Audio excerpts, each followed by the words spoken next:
Wow, the American dream. Life has been amazing for women since the beginning of American history. The right to vote, respected in the workforce, and balancing home and work life. Well, not all that's exactly true.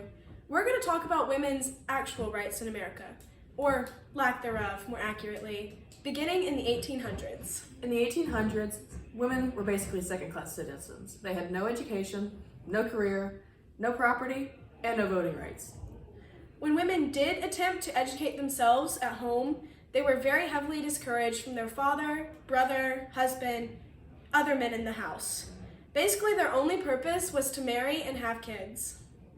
Well, that wraps up their rights in the 1800s to 1840s.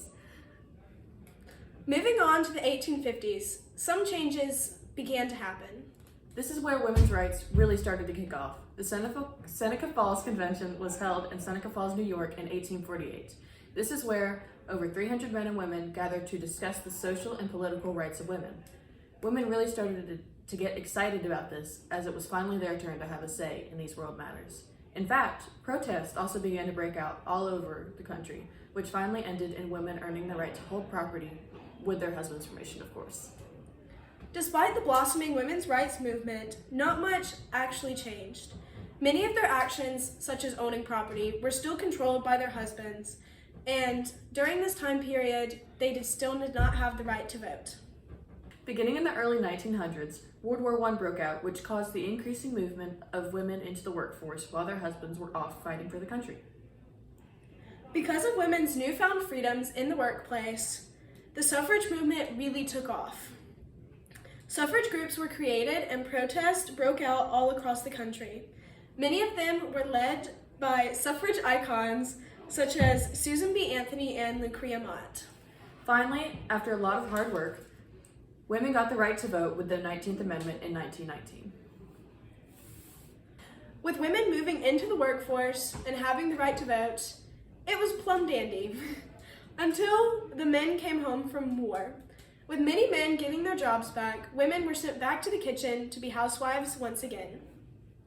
At the start of World War II in the 40s, women were sent back to work, and this time, when the men got home, many stayed working. Changes were made, such as the Equal Pay Act.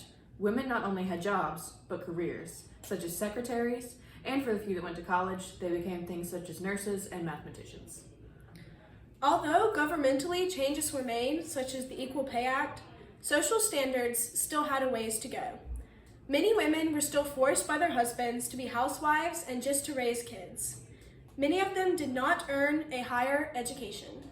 At the start of the 70s, a new wave of change and reform was taking place. This was especially true with the court case Roe v. Wade in 1973. This granted women the right to abortions and easier access to birth control. Although abortion was considered legal in the eyes of the law, societal standards were a whole nother part. Shame and embarrassment played a huge part in the lives of women who got abortions, and even women who used birth control. Even though society was behind, the government made many changes in the 70s, such as the Pregnancy Discrimination Act in 1978. This prohibited employers from discriminating against pregnant employees and pregnant women while searching for future employees. Moving along into the 80s, the use of birth control and women obtaining abortions became much more socially acceptable. The shame and stigma was gone. The 80s had a lot of firsts for women, including the first woman elected to the Senate without a male relative, first woman on Supreme Court, first ever woman sent into space, the outlaw of discrimination on the basis of sex, and the first woman nominated vice president. In the 90s to the modern era, things have been basically the same for women, and it's been pretty good. Most women gain higher education, balance work and home life, and lots of government positions are held by women, and overall, much more respected. Many positives are going on for women, and for the most part, it's gotten better for women every day. Well, until about a week ago. The court case Roe v. Wade, passed in the 70s, is being threatened to be overturned. This allows women the right to easy access to birth control and the right to abortion. Although it has not gone yet, it is moving in that direction.